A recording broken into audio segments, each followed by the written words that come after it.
if he admits that she's sad because she has to marry him to not hurt his ego, he's like, oh yeah, she's just sad because of my dad. Yeah. I mean, I get that part. So then But after that, no, but you're right, because who is he really hiding that from? Like the guy who he's in cahoots with? yeah, doesn't make sense. And he doesn't So even care about his ego. He doesn't even care about her because he's gonna kill her anyway. So why does he care what the fuck she thinks? You're absolutely right, David. I'm sorry. thank you. I finally Watched. I finally Watched. I finally watched. I finally watched. I finally Watched. Hey everybody, welcome to another episode of I Finally Watched. This is David. And this is Alon, and I finally watched The Princess Bride. You know, this movie, there's like a small category of movies that when you watch them, they're just sort of delightful. Yeah, But like Chef is one to me that I think we've talked about before. right. It's like, I mean, in this, there's not, I don't know.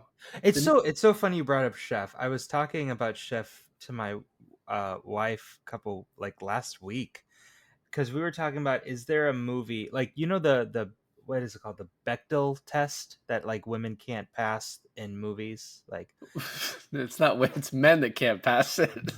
and well, no, I mean women written right by men who can't pass it. But it's like two women talking to each other and they can't talk about like Men. men. Yes. And I think there's some other stipulations, but that's mainly the main one. And I was thinking of a rule like that for men, is that in this like environment of toxic masculinity socially, right? The social environment of toxic masculinity, can you have a man who's not like playing like a mercenary, a hitman, a spy, some a man just going through some sort of not a sport, not anything like that, but something that would be considered womanly, but not perceived as being gay, or the whole movie isn't like knocking his masculinity the whole time just because he's into this thing. It's so I'm not talking about like an Adam Sandler movie or anything like that. Like the whole thing cannot be a joke. And I thought, well, up to a certain period, cooking and cooking was like a woman's role in the 50s and 60s, and it's just kind of like, the woman cooks, haha, that's funny. The woman's place is in the kitchen, haha, that's funny, right? And so I was thinking about Chef, because Chef, the main character played by Jon Favreau, he's a chef. All he does in the movie is cooking. There's not really a romantic plot line or like an action plot line. He's just cooking, and it's never, his masculinity is never in question. He's just fucking cooking. And obviously I think like TV personality chefs have helped that throughout the years. Ramsay, Emerald, Guy Fieri. But yeah, Chef definitely came up as one of the movies that I think is a safe space for men. I don't even know what the fuck to say to what you just did to me right there. I So, want to I want to leave it in, but like I don't. but no, I'm sorry. So that's my story about Chef. Moving on. Yes, it's this movie, like Chef, is just a very fun, kind of precious movie to watch. What's funny is there are stakes, but I think one, it's directed by Rob Reiner, who doesn't. I mean, I guess that movie where they find a dead body and then at the end they're like, yeah, fucking River Phoenix's character went to jail or died or whatever. I guess that had Died, yeah. But It's like he walked into a bookstore and got shot or I something. don't know, and it's probably because we've seen this so like I've seen this, but like I never felt watching this because it's being told to Fred Savage as he's in bed, like it's a kid being told a story. His grandpa's not gonna fucking terrify him with the story. That I never felt the actual stakes of it, and I guess that's what I mean. Like the whole time you like, it's just gonna end great, like, and it's just like an enjoyable movie each time. You're not like thinking about it too much. It's just like something you can put on, like zero anxiety to it. No, exactly. And I do like the parts in the movie where it's like, and he dies, and the king marries Buttercup, and she lives out the rest of her life horribly miserable. And then Fred Savage interrupts him. He's like, "Whoa, whoa, whoa, Grandpa, that's not fucking right. Come on, dude." And I'm like, okay, that's good in like the way you break up the storytelling, and it's actually not as you were right, by the way, because before we did this you said that the Fred Savage grandpa part was the worst part of the movie. Absolutely. But I think it wasn't so overbearing. It wasn't like, it came in at the right times, I felt like. No, yeah, I agree. I just think it's like my least favorite part. I don't think it's like horrible. I don't need it. And they did a good job of like not doing it too much. The reason we're doing this movie is because, me personally, I've never seen The Princess Bride from start to finish, and I don't think you actually quite have seen it from start to finish either. Well, that's something I maybe realized. I've seen the beginning, and then I had no recollection from after he leaves until they're climbing the cliffs. Like none whatsoever. I don't think I've ever seen that part in my life. The only part that I remember, like it's so funny because I'm watching this movie. It's an hour and 38 minutes with like not that much credits, so it's really like an hour and a half, pretty tight. And once you get to the halfway point, he's battled Inigo Montoya. He's defeated Andre the Giant. He poisoned the bald guy, fucking forget his name, and Benzini. Benzini, right? Um, and those three scenes are the scenes that stick out to me the most of this whole movie, and he does that before we even get to like, well, definitely before we get to the halfway point, because the halfway point wasn't until after the fire swamp, right? Which I didn't know was a scene that existed. But we get that almost before the, like, right at the 35 minute mark. And I'm like, what the fuck is the rest of this movie is like about? Like, what happens in the next hour? Yeah, I kind of agree. At the same time, like when once he's healed by Billy Crystal, which is just like fucking great. I read somewhere that like that Carrie Ells, they actually had to remove him from the scene and put a dummy being held by Andre the Giant, and that the director Rob Reiner had to remove himself from the room because they kept laughing at Billy Crystal. And I was like, I don't know, it wasn't that funny. Like it was funny, but like I think comedy ages. I would like to see. I forget what Robin Williams movie it is, but where he's like, oh, it's Mrs. Doubtfire, where there's a PG, a PG-13, an R, and an NC-17 version of that movie because of all the ad-libbing. And I would love to see like the 20 to 30 minutes of like Billy Crystal just fucking ad-libbing in the scene, or like however long that footage is. Like I think it'd be funny. I'm sorry. There's an NC-17 rating version of Mrs. Not, Doubtfire. no, like there is the ability to, because Robin Williams Oh in my his god, you what an emotional roller coaster you just put me on. I thought you were telling me that no, there's out there not. in the world there was an R and an NC-17 rating of Mrs. Doubtfire. Release the NC-17 cut. Yeah. No, Release there's the not. cut, dude. Oh my god. But anyway, like I think it would be interesting to see like the Billy Crystal, just all of him just like riffing the whole time. Like that would be hilarious to me. There's Um, there's a movie, a Studio Ghibli movie called Howl's Moving Castle. I don't know if you've ever seen it. I've heard of it. Okay, you need to watch more. We need to do more Studio Ghibli. I digress. Is There's a it Ghibli or Ghibli? I don't know. I've heard it both ways. Um, there's a character in Howl's Moving Castle played by Billy Crystal. And his name is Calcifer, and I didn't know that was Billy Crystal in Princess Bride. And he was talking, and I was like, man, this character reminds me of Calcifer. And then I learned it was Billy Crystal. I was like, holy shit. Yeah, but my point I was making before I just got off on this Billy Crystal tangent of him being funny was that like when that part happens and they're going to storm the castle, there's 20 minutes left, including credits. Like, so the end is so short. Right. Uh, The other thing about this movie, and I get it so like I got it so confused with Robin Hood Men in Tights because Because of Carrie Gary Ells, Ells. Yeah. but also the tone is slightly different than a Mel Brooks movie, but not by much.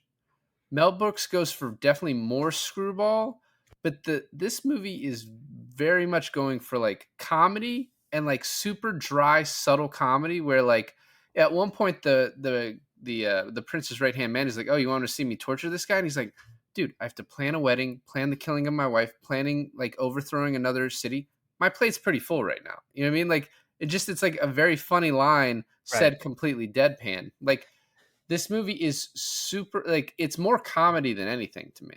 I There's not a lot of movies that I could just like sit down back to back and watch it. And I just finished this movie earlier today. I could literally finish this podcast talking about this movie for, an hour. Like we're probably gonna hit, and just watch this movie again. Like it's such an easy watch, and it's so um like the dialogue is funny in some places, but I think overall the dialogue is just really good. It's just like witty and well done. And one of the things that I love, my favorite scene in this whole movie is probably um Wesley and Inigo Montoya's sword fighting. Yeah. So apparently that's all them, and they were practicing for like months, and they had up to like a minute of action, and they showed Rob Reiner, and he's like, "It's not enough," and it's three. The scene is now 3 minutes and 10 seconds. It's so good because not only is the sword fighting really good, the dialogue is so crisp and so like the transition. You're like, I know something you don't know about this fight. Oh, you do. You know something I don't know. What do you not know? I'm not left-handed. And then to switch where Wesley's like, "Well, I know something you don't know. What do you not know? I'm not left-handed." It's so good. And then like the sword being flung out of his hand and then flipping around on the the very convenient bar that's just there, right? And then the sword getting stuck in the hay. Like that whole thing is so well um choreographed, but the dialogue that goes along with it, even though it's not a lot, is also so well done. It is. It is. So I think we can get a little bit started. Like I said, the concept of like the way they do the movie is fine, but it is like my least favorite part. But like the book reading, you know what? As I was just doing a little bit of like reading up on the movie, this is a Christmas movie. That's not a Christmas movie. We totally should have No waited. way. We Really? should we should have waited till December. It's Christmas time outside. Like it's snowing, and it's like it's basically a Christmas movie. It's not a Christmas movie. So But he's just sick. Like he's not home on Christmas break. He's just sick. it's Christmas related. It's Christmas tangentially Christmas. One thing Christmas when in this July. Anyway, yeah, hey.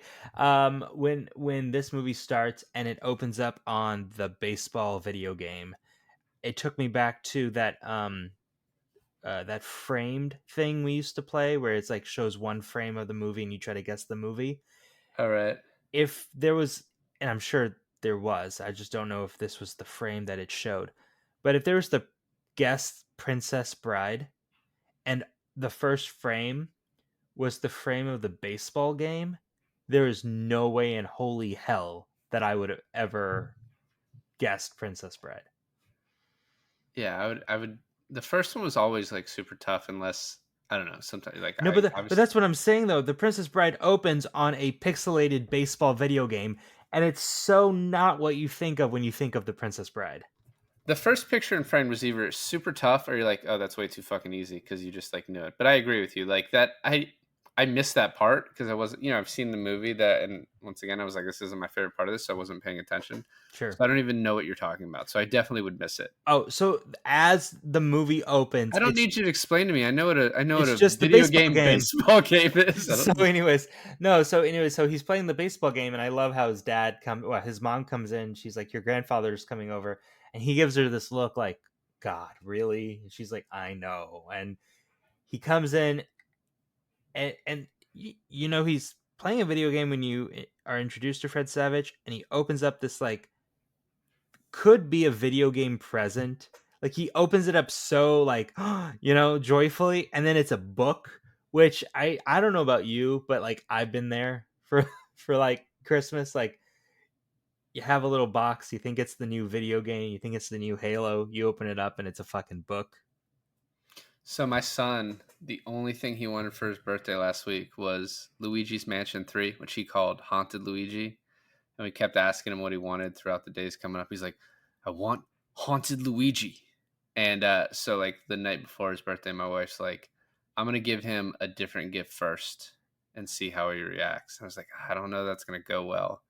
And he like opened it and it was what, Legos or something. And he was like, oh, thank you. And we were like so happy about that. And then my wife was like, he probably just saw the other bag and like knew like he still had a chance at the Haunted Luigi. And then we normally have a limit, and he played Haunted Luigi all fucking day. Like all day. It was his birthday. Cut him some slack. He hasn't played it since though. We've been going back to Wonder. So it opens with basically the quickest setup for a love story, like under 2 minutes of like she called him farm boy, the As You Wish, and then she realized just the dad's like, she realizes she loves him.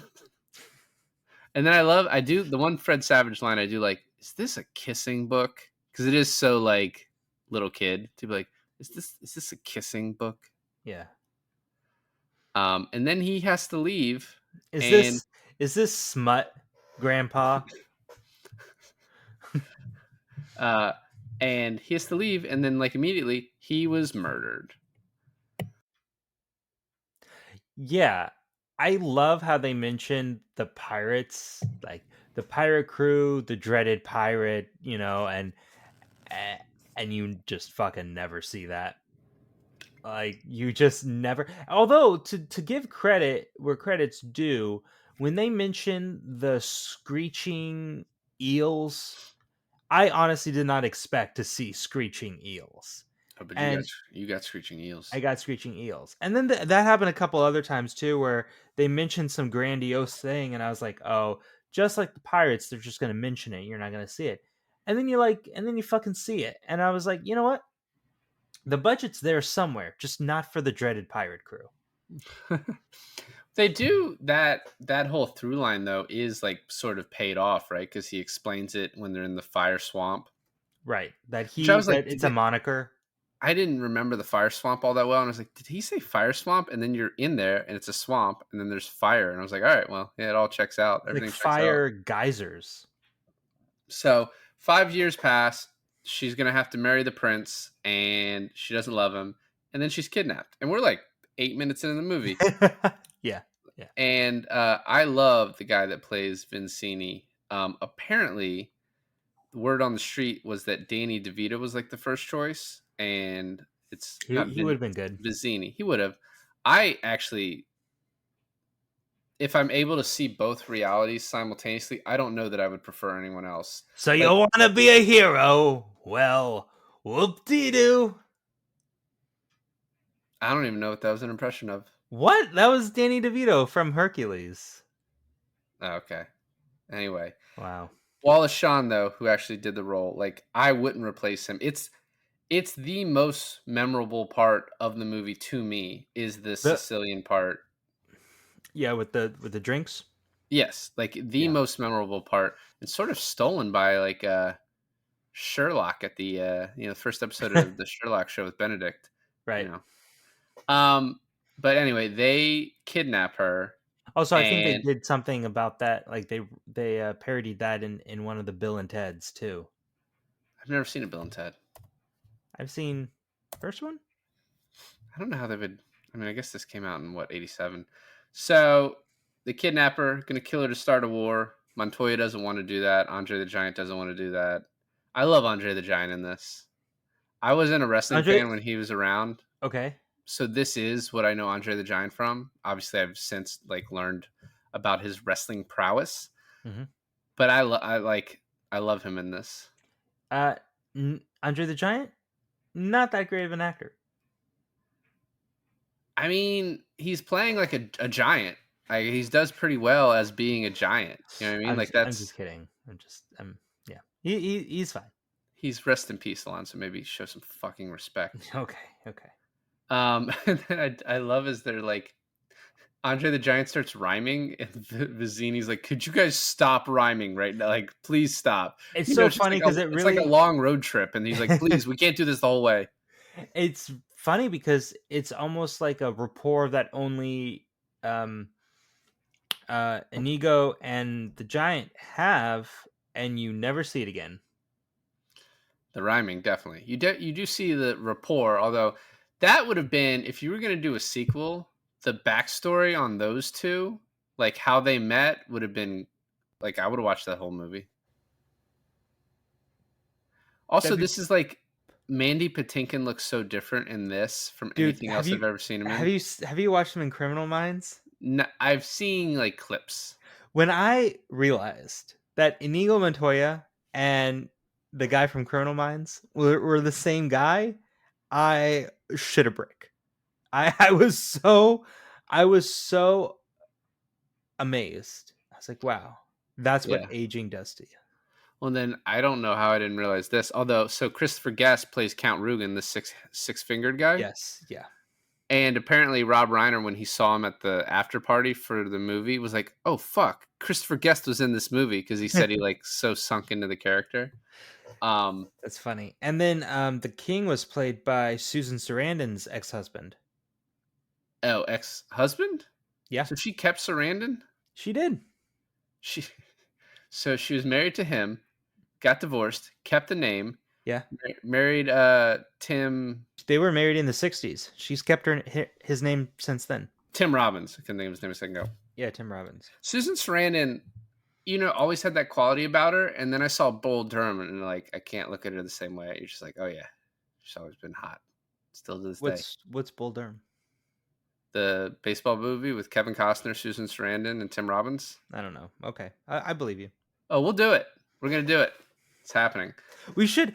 I know we've kind of been talking about it, but we should do a baseball month because there's so many baseball movies that are good that I've never seen. Well, we can do Kevin Costner baseball month, and like that would fill up the whole. Yeah, let's do it. Or Kevin Costner sports month for Horizon 2 if it ever comes out. That'll be the plan. So then they're on the boat and they're like, "Hey, is someone following us?" He's like, "No one could be following us." But just out of curiosity, why are you asking? Inconceivable. Just out of curiosity, like, why are you asking? And he's like, "Oh well, just because there's someone fucking following us." And then the shrieking eels, and then we get to the cliffs, which is like the cliffs are my favorite part. The cliffs to, and it's the part I've seen the most, but the cliffs to the Battle of Wits. That section is just like that's the movie to me. That is the movie to me, and that is what I thought the movie was. So the fact that we go from there to there under the 30 or at the 30-minute mark, I was so crazy in thinking, how do you fill the next hour of this movie? They did it well though. So we already talked about the sword fight, but leading up to the sword fight where they cut the rope and he's climbing up and he's like, if he gets up here, kill him. He's like, okay, I will, but I'm gonna let him get up here. And then the bartering with him, like, I'm not gonna murder you. I'll let you use the rope. But also the my favorite line of like, this is actually pretty hard. Can you like stop talking to me for a minute? I need to concentrate. Actually, my favorite part of that whole thing was he goes, I'm going to help you up. And then I promise I won't kill you. He goes like, I don't really believe you. And he looks at him like with this utmost sincerity. And he's like, I promise you on my father's grave that I will not kill you until you're up here. And Wesley's like, okay, I believe you. Which is funny because I don't think we've ever met Wesley's father. And at that point, we don't know the Inigo Montoya lore yet. So, but I don't know. No, you're right. We don't know the Inigo Montoya lore yet. But we do, right? Because it's so famous now. But yeah, you're right. So how did the rope get there in the first place? Is that explained in the movie? They brought it along. I have no idea. It's already up there. You know what I like to think? I like to think that this is where they came from, right? So they probably tied the rock, climbed down using the rope, got on the boat, and went to kidnap her. So then all they're doing is coming back to retrace their step, and lo and behold, the rope is still there. Maybe there's probably an easier way to get down, but they're like, yeah, we got to. I don't know. Why were they so prepared? Who knows? The most famous, I think, quote from this movie is, "You keep using that word. I do not think it means what you think it means." For inconceivable, like Yeah. that is, I think, the most quoted thing from this. Oh no, I'm Inigo Montoya. You I killed my don't think. father. Prepare to die. Yeah, that one's used when you're talking about the movie, but like the other one can just be used when someone's saying something. You're like, I don't think that means what you think it means. Yeah, but at that point, I don't think that's even. You're not even referencing the movie. That's just what something people say. When I say it and I'm using the voice, it's what I'm doing. I think it's a thing that happens. Can you do a good Andre the Giant impression? I'd like to hear it. It probably would just peter into like Sloth from the Goonies more than anything. Yeah, that's what I was hoping for, actually. Yeah, I find that offensive. So we get all Well, the with back. like an Arnold Schwarzenegger accent, right? Yeah, I think we're gonna move on. Hey, David, do you like coffee? Of course, I like coffee. I like coffee too. And if you like coffee as much as we do, then check out our affiliate partner, Bones Coffee Company. The link is down in the description, and use code IFWBONES at checkout for 10% off your order. Bones Coffee has an array of flavored coffee from Army of Dark Chocolate to Blueberry Blast Cake, and 100 different flavors in between. Bones Coffee Company. Enjoy! So we get the backstory about his father, Inigo Montoya's. Then he says, "This is the line I'm going to say when I kill him." And he's like, "You're a decent fellow. I hate to kill you." And he's like, "You're a decent fellow. I hate to die." And then the sword fight, which is so great. And then the way he's like, "I'm not going to kill you, but you know, I can't have you follow me." So he knocks him out. Is all so good. And then I do enjoy that as soon as he's done with him, he moves on to Andre the Giant. And as he's finishing up the fight with Andre the Giant, the king and Reuben, no, yeah, that's not his name, right? Reuben? Rugen. Rugen. He's a count apparently. I thought there was a guy named Tyrone too. Maybe. Yeah. He's not very important. There's Yellen. There's Yellen. I thought there was a Tyrone. Maybe I swear there was a Tyrone. But if you look up on the casting, maybe you find a Tyrone. I don't know. But anyways, I was saying, how great is it that the king and not Tyrone are coming up against the battlefield of the sword fight as the giant is being defeated, and then as the Sicilian is being defeated, they're coming up on the battle on the hill where the giant happened. So that he's like following him, just he's one step behind him the whole time, and they're like, but then the bodies are gone. Inigo Montoya's body is gone. Andre the Giant's body is gone. But then, of course, they get to the Battle of Wits. Yeah. I love, too, after he chokes out Andre the Giant, he's like, "Rest well and dream of large women." So this is my favorite. The favorite part of the favorite part is when he gets to Vizzini and "You're trying to kidnap what I've rightfully stolen." Great line. And then the "no match for my brain." And then I didn't pick up on this, but I think it's pretty obvious in retrospect. So he never, Wesley never explains that there's going to be poison in only one of the glasses. He just says, "I'm going to put the poison in, we'll drink, and then, whoever dies, dies." And so it is, he like tricks the guy, but he never really lies to him. The lines, though, throughout this, he's talking it out. He's like, "You would not put it there because you would know this, but you would not put it there because you know this." He's like, "Are you ready to choose?" And he's not even remotely. Is so funny to me. Like, just that little bit. Oh, by the way, I looked it up. Tyrone is the first name of Rugen. Oh, Count Tyrone Rugen. Yep. You don't see Tyrone on as the name of a count too often. So. Yeah, or a white guy. So that's why I remembered it so vividly. You know, a lot of black counts in history. Wasn't there Blackula? I mean, Count the Count from Sesame Street is very Oh, black. he's pretty black. So when he switches the goblets, I was like, Count what is Chocula. when he switches the goblets, I was like, what is the point of switching the goblets? But then he waits for him to drink. And that's how he knows, like, oh, okay, that was the one. He's like, you made one of the classic blunders. No land war in Asia, and never against the Sicilian when death is on the line. They're just like so just it's ingrained. You know what I My mean? Like, my favorite part of that is when he goes, everyone knows the poison's from Australia. And in Australia, and I was just like, oh my god, this guy's reaching. yeah, it's very funny. He was just trying to get information from like his face. That's why he kept talking. Yeah, and you guys, Um, he's like, I have told you nothing. Well, no, in fact, friend, you've told me a lot.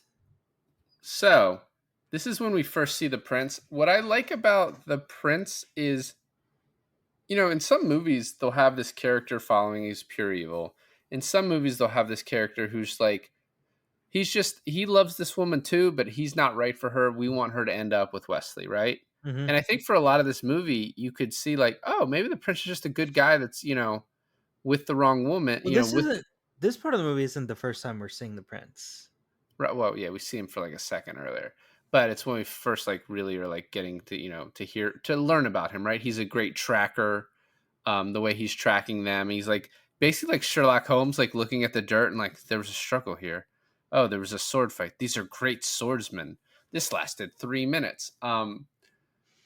But my point was, as you're following along, you're like, oh, this guy's not that bad of a guy. And then you get more details. You're like, oh, maybe he is. And then you're like, maybe he isn't.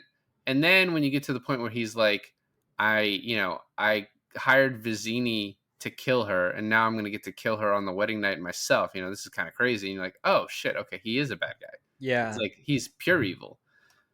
When we learned that, I was expecting to be interrupted by Fred Savage being like, whoa, what the fuck, Grandpa? Yeah, I would have. Yeah. Yeah, that was a missed opportunity, honestly. Yeah. Maybe the one time I wanted you to speak up. So, I did one of the lines from the prince when he I think it's the Andre the Giant part. He's like, "Oh, the princess is still alive. If she dies before I find her, I will be very put out." It's like, do you actually but you don't actually care.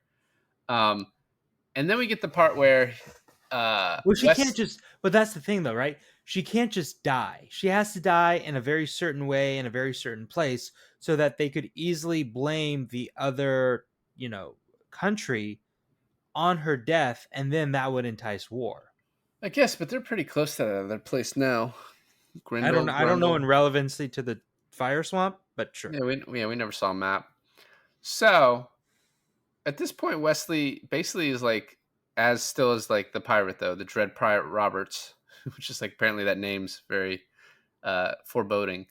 Is like, why the fuck, if you loved this guy, did you just agree to marry the prince? And I was like, there's a very easy explanation for this. Like, she has to. She has no choice. That is exactly what I was thinking too, because in the explanation of like the prince went around the town and picked a common woman to be his bride, it really did not feel like he was giving the person he picked a choice on whether she wanted to or not. No, exactly. So like, that's an easy explanation. And also, how does Wesley not know that? Like, he lived in this area for a while. So, or how does he know that if he was gone for all those years? Well, how does he not know the rules though, that the prince can just choose who he wants? And why doesn't she say that? No, but then she throws him down the mountain and he says that, as you wish. I love how she goes after him, and then when they land, when we see them, his mask is perfectly fallen off, so that she can see his face, and then he can go in and move for the kiss. And we talked about how good looking Jude Law was in Talented Mr. Ripley. Right. I mean, Carrie Ells in this movie. Yeah. It was so in the very beginning, and you got the sunset behind him, and he's in his and that hair, the way it falls in his face, and that little farm boy outfit he was wearing, little pencil mustache. No, he didn't have anything in the beginning. He only got it when you see him later as the man in black. I know. No, but in the beginning he's clean shaven. He has the sunset behind him. She looks at him. He's in his like farm boy stuff, and he goes, "As you wish." cream panties all the way. Your creamed panties. My cream panties. So they go in the fire swamp. I when you first see the rats, the rodents of unusual size is what they called, which I love the name. I was like, Are rodents of what she said? ROUSs? yeah, the O I guess gets a letter. ROUSs, yeah. I was like, are those just shorter people in rat costumes? And then, yes, that is what those are. Oh, Just short people in a rat costume moving that's awesome. around. That's pretty cool. I love the comedic timing because he sees them like lurking in the trees and the bushes. She goes, he goes, "There's three things we need to watch out in this fire swamp. One is the spontaneous fire bursting from the ground, but you know they lend out a horrendous popping sound, so we have plenty of time to avoid those. And the lightning sand is the second one, but you got yourself trapped in that, so at least now we know what that looks like. And the third one," she goes, "Yes, the ROUSs." And he goes, "I don't think there's any such thing as the rats of unusual." And then he's just jumped by one. So fucking funny. As there's five surrounding him. I also like that the rodent first comes out and you think it's going to chew the vine that they're like carrying themselves up out of the sand. Yeah. And then like it runs off and then it, whatever. So next, after they surrender, the prince is like, wait till we're gone and then, take him to the pit of despair. But like he looks at Rugen's hand. He's like, you have 6 fingers. I know someone that's looking for you. And Rugen like knocks him out. So it's like, you think Rugen knows, but I don't know. Rugen's just an asshole. So that's probably why he knocked him out. Because when he sees Inigo later, he's not like, doesn't seem like he was like waiting for this to happen. No, yeah, you're right. I didn't even think about that because the way he knocks him out almost makes it feel like He's scared. he's scared and it's like, I don't want to hear this right now. Yeah. And then when he does meet Inigo, he's like, "Oh, you're the little Spanish boy whose father I killed a long time ago." No, exactly. Yeah. So we get to the pit of despair. Big fan of the pit of despair, although it doesn't seem very like despairing. Pit-ish? Um, It doesn't seem like a pit. It's like it's in a tree trunk. it seems like kind of a cool fort, really. The guy who plays the albino, which he's named the albino in this, apparently like really had a tough time with the makeup they put him in and was like allergic to part of it and like fucked him up. So he like really does not like fondly think of this movie. But this scene also really reminds me of like the dungeon in Robin Hood, Men in Tights. This reminded me of like Dr. Frankenstein's lair, and the albino was like Igor coming down. Well, yeah, that part too, obviously. But like this specifically is the part where I'm like kind of like, I don't know, a little bit like confused. Because then also, I think the guy, I don't know, we got to do Robin Hood Men in Tights at some point. I know we've both seen it. But anyway, moving back to this. So he's like, why are you healing me if you're going to kill me? He's like, oh, it's always how we kind of do it. You know what I mean? They want you to like be really healed up. And it turns out it's like they're basically doing like science experiments to see, if how this machine will work. And then we go back to the prince, and you almost think at this point he's inept because he sees his wife or his soon-to-be wife sad. She's like, oh, she's upset because of my father's failing health. And they're gonna say, oh yeah, for sure. Like the movie does a good job of like kind of hiding what's really going on, but also when you think back on it, it's like he was talking to Count Rugen. Why is he lying to Count Rugen? You know what I mean? They're like in on it. First of all, his name is Tyrone. Okay. Tyrone. Yeah. Okay. Go on. And second of all, it's like I took that line as a ego line. Like if he admits that she's sad because she has to marry him, to not hurt his ego, he's like, oh yeah, she's just sad because of my dad. Yeah. I mean, I get that part. So then after that, no, but you're right, because who is he really hiding that from? Like the guy who he's in cahoots with? Yeah, doesn't make sense. And he doesn't even care about his ego. He doesn't even care about her because he's gonna kill her anyway. So why does he care what the fuck she thinks? You're absolutely right, David. I'm sorry. Thank you. So next, she has the dream that we think is real, where she marries him. It's pretty good. It even fooled Fred Savage. It fooled me. I've seen the movie before. And although I was like, how is this lady getting away with just yelling at her? Like, someone kill this old hag. And then she goes to him and she's like, if I marry you, I'm going to kill myself. And he's like, all right, well, how about we'll try and find Wesley. We'll bring him back.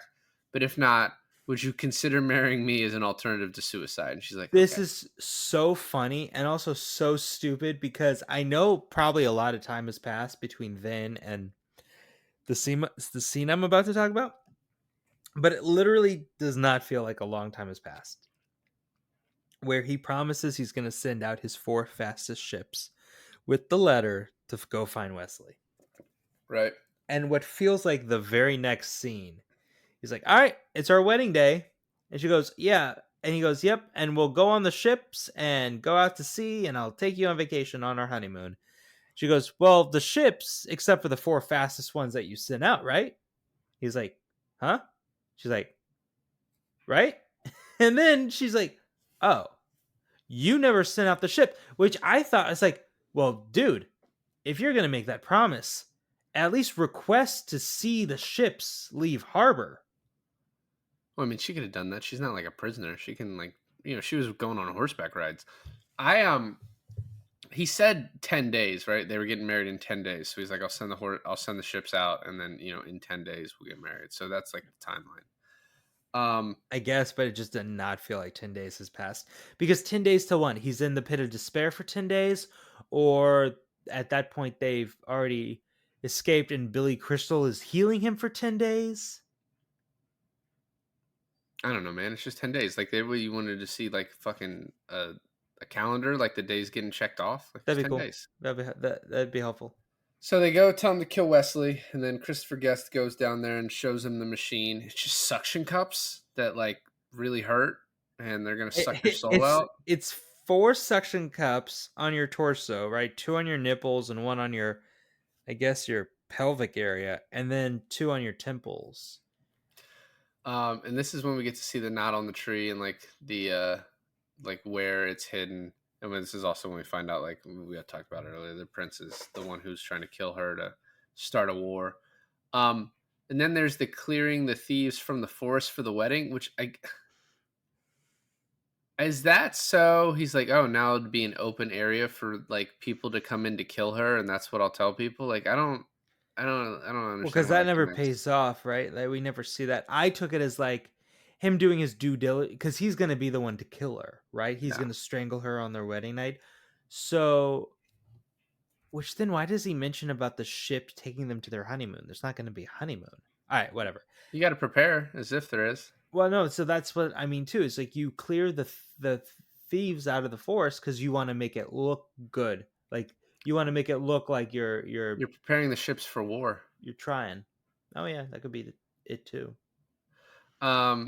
So the clearing the thieves out leads to Andre the Giant finding Inigo and then telling about the 6-fingered man, and then they're like, well, we need the black mask guy. I have a question about that because maybe I just missed it. The Wi-Fi on my plane while watching this was a little iffy. So Inigo Montoya knows that Tyrone Rugen is the 6-finger man through Andre the Giant? I mean, he knows that he's in the area, that he's in the castle. How does Andre the Giant know that? He's on the brute force. Oh, fuck. I thought he was lying. Okay, sure. No, I think he's really working for him, because that guy's like, hey, Brute, come here. And we're not giving a lot of, like, background about that, but yeah, I think that's how he knows. And then you already talked about all the ships thing, and she's like, oh, you were lying, and she's like, you're a fucking coward, and I'll never marry you. And so he locks her away, and then he goes and kills Wesley by turning the machine all the way. And then they go to they hear the screaming, so they go to find the tree. And he's like, Father, guide my sword. And it goes to the tree. And he's like, fucking, that's not it. And then leans against the tree and it opens. It's pretty good. When Tyrone was like, oh God, now it's time to find the secret knot. I can never find that damn thing. I'm like, secret knot? And then it shows the tree. I was like, oh, a knot on a tree. Okay. I love how you keep calling him Tyrone. I don't think he's barely mentioned as Tyrone throughout the movie. He's called Tyrone once, and I'm sticking with it. So they go. This is the Billy Crystal scene. We already talked about it, and Billy Crystal just doesn't want to do it. Like he has nothing going on. He's like, I'm just not really interested in this. And he's like, well, it'll make Humperdinck suffer. And he's like, that's a reason. That's a reason to do Well, it. even before that, where he like blows air into Wesley's almost dead body, and he's like, "True love," and he's like, "Oh," he said, "to beloved," which also means to bluff. And then his wife Valerie comes out. She's like, "You fucking liar! You just don't want to do it." You bitch, save this man.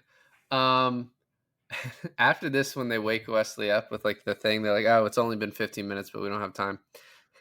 Inigo's line, I've never checked, like had this one clocked it before, but he goes, let me explain. You know what? Not enough time. Let me sum it up. Is so good. Yeah, yeah.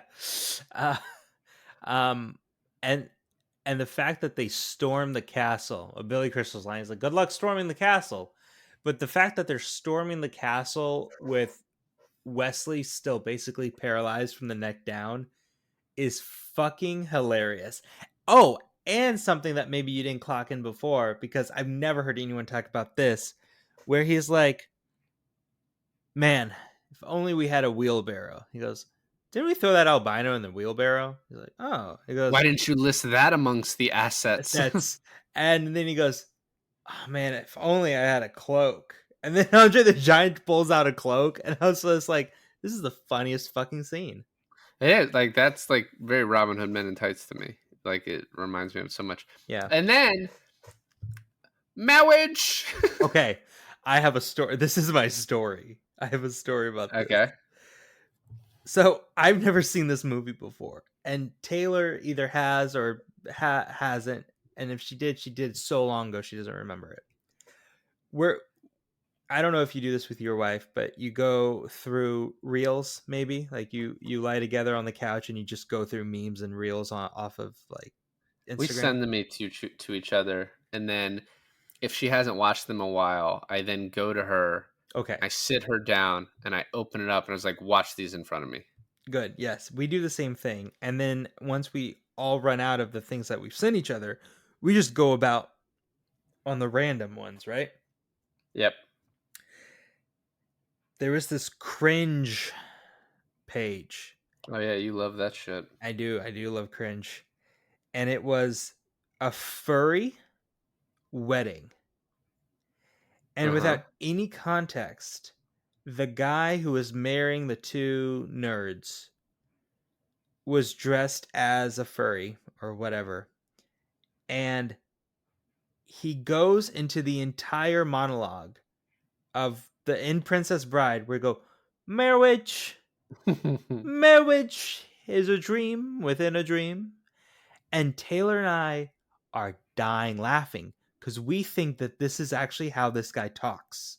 Like, we didn't realize this was from the Princess Bride. We didn't realize that this guy in the cringe video is doing an accent. We just think this is just some real cringe nerd furry shit going on, right? I mean, it still is. No, it still is. 100% it still is. And also, why would you get married with the monologue of the bad guy in The Princess Bride marrying the Buttercup, right? Well, we don't know that the priest is a bad guy. He's just doing his job. He No, doesn't the even know. prince. The prince. I guess. I don't I'm know. saying, why would you use the monologue that if the bad guy marrying the heroine? It was the only wedding, in the movie. Well, no, I know, but then just don't do the Princess Bride. But anyways, so There's other problems with that wedding besides the Princess Bride. there is so many other problems with that wedding, but one was oh my god, for months Taylor and I used to look at each other and go, marriage, and we just thought that we were just making fun of the guy, but he was quoting this movie. So when I watched it today, I just burst out laughing. I had to tell Taylor to come in here, and I was like, my god, justice for the nerd, I guess. So they storm the castle. They tell the guy, gives the key. He's like, there's no key. And he's like, all right, Andre, tear his arms off. He's like, oh, you mean this key? It's so great. And then we finally get the hello, my name is Inigo Montoya. You killed my father. Prepare to die. We get the line. And then he immediately dies. Well, he runs. Oh, like he runs only to then just kill Inigo Montoya. Not really. He stabs him. Base throws a. Also, how many times does a small little dagger show up in this movie? What I don't understand, to skip over your question, is why is there blood? Like he gets stabbed in this area, but there's blood on his shoulder. No, he Like gets stabbed in the shoulder. no, it was in the no, it was in the stomach. No, no, he throws the dagger into his stomach, right? Okay. Then he goes up to him with his long sword and stabs him in the shoulder. Oh, I didn't think he made And then contact. he pulls out, and then he stabs him in the other shoulder. And when he stabs him in the other shoulder, you see the blood's kind of pouring out of his one shoulder, and then he stabs him. He stabs him somewhere else, but then you see both shoulders covered in blood Okay, that makes sense. until he gets his wits about him, and he repeats the line until he's dead. I accept your explanation. You took way too long to explain it. So then he fights, says the line over and over again, and then he cuts him the same way he was cut, face, shoulder, stabs him, kills him. Pretty great. It's good. Oh my god. good Beg death. me. Beg me for what I want. Money, you want money? I want money. How about power? Power, you have power. It was, what else do you want? I want my father back, you son of a bitch. Bitch. Oh my god, it's so good. Yeah, it's exactly what you want. And then the princess is about to kill herself, and he's like, "Don't ruin them perfect titties, girl." I wish he said it like that. He basically did in like old talk. He's like, "Oh, you have perfect breasts like that. How could you ruin them?" Yeah. It's good. Um, It's good. He kind of close, a little close to call, right? Like he's let it go on. he, he let it go on a little too long. He's watching her go to her boudoir, take out the dagger, put it up to her, and he goes, "Whoa, whoa, whoa, whoa, whoa, wait!" Like if she was just quick enough, he would have been, "What? Oh shit! Oh fuck!" Maybe he thought it was something else, another Yeah. like object to stab herself with. So he then bluffs the king into like thinking he could kill him, and then afterwards, I love when he's like, "You were bluffing. I knew it." Like he's so happy with himself. Pretty funny. Yeah, I like when he's like, "Or do I have the strength?" Right, and he stands up, and you're like, "Oh shit!" And he doesn't move from his one position, and then he's just kind of wavering. And then Andre the Giant somehow found 4 horses, and so this is one of the things I read. Andre the Giant, because of his wrestling and just his overall size, had a horrible back. So anytime you saw him like lift someone, it just like they had to do other things to make it happen, just because he couldn't handle it like at this time. Wow, what a pussy! Dude, the wrestling people are gonna come after you. Yeah. And then I do like how Inigo's basically going to become the Dread Pirate after this. It is pretty Yeah, cool. Like it is pretty cool. Because his whole calling was revenge, and now the revenge is over. He needs something else to do. And then the movie ends with some kissing.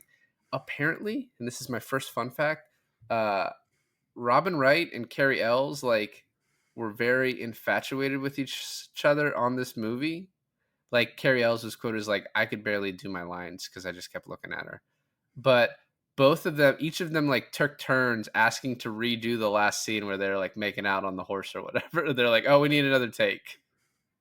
Damn, So yeah, damn. they're Yeah. good. They're a good looking couple. I wish didn't work out, but Were they ever married? no.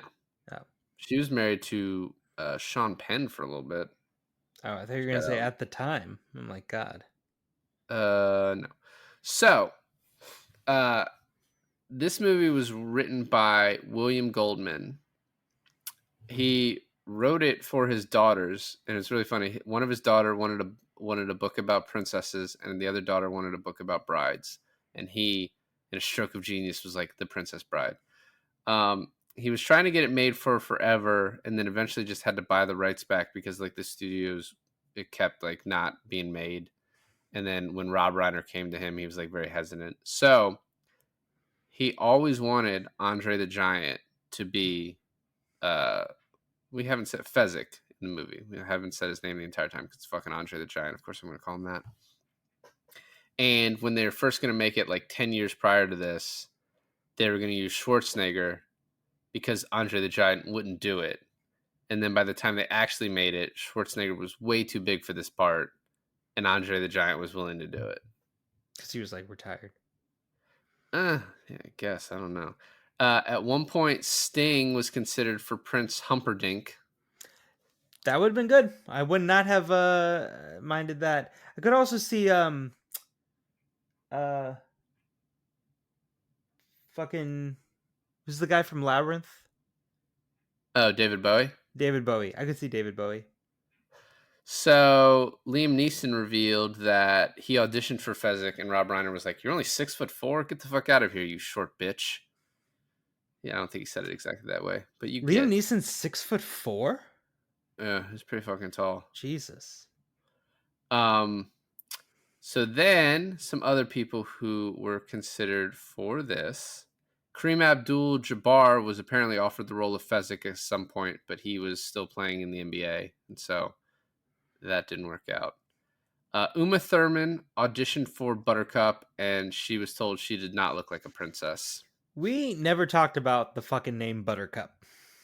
Buttercup, Prince Humperdinck, Fezzik. They're all like interesting names. It's not even Wesley. It's Westley. Yeah. Yeah. Well, now we've talked about it. Christopher Reeve was considered for the lead role. Oh, that would have been cool. William Goldman claimed that Carrie Fisher was the ideal choice for Buttercup. Courtney Cox, Meg Ryan, and Sean Young auditioned for Buttercup. I'm imagining Meg Ryan. Meg Ryan playing Buttercup while Billy Crystal still plays his character, and then what 6-7 years later, it's Harry Met Sally. Yeah, which Rob Reiner directed, which is kind of funny that he didn't choose her, but he liked her for that. So when he thought, you've seen Billy Madison, right? Uh-huh. So when he thought he wasn't going to get Andre the Giant, he considered Richard Kiel to play the Andre the Giant part. Richard Kiel is the gigantic man from Billy Madison who's like, played as a live shooter. Yeah. Yeah. So that's pretty much it.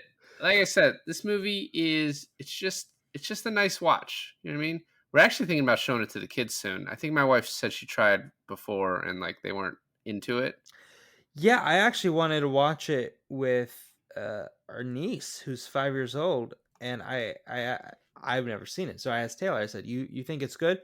She goes, "They torture a guy using nipple clamps." Well, first of all, it's not nipple clamps, Yeah, but I was like, "Oh, Jesus Christ! Okay, maybe not." But now watching the scene, I'm like, I guess you could be traumatized by that scene. Because as a 5-year-old, I hope you've never seen anything like that or happening to a person like that. So I guess you could take that a bad way. Well, my son's been playing a lot of Minecraft lately on his little tablet, and he's talking about death a lot because he's, I guess, killing reapers left and right or dying himself. No, because he does like the fucking one where you can't die, basically, like the. Right. You're like super OP with you have all the stuff, the things. Got it. Anyway, it's a fucking great movie. Like, and you guys knew that before we started. So, thanks for listening to another episode of I Finally Watched. This is David. And this is Lon, and I finally watched The Princess Bride.